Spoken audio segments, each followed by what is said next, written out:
তো বন্ধুরা, আজকে আমরা গিয়েছিলাম জালালপুর হাই স্কুল।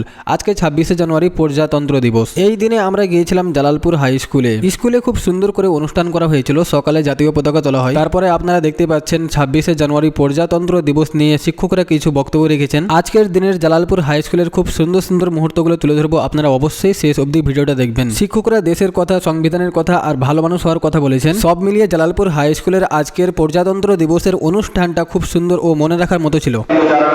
সহযোগিতায় থাকবে।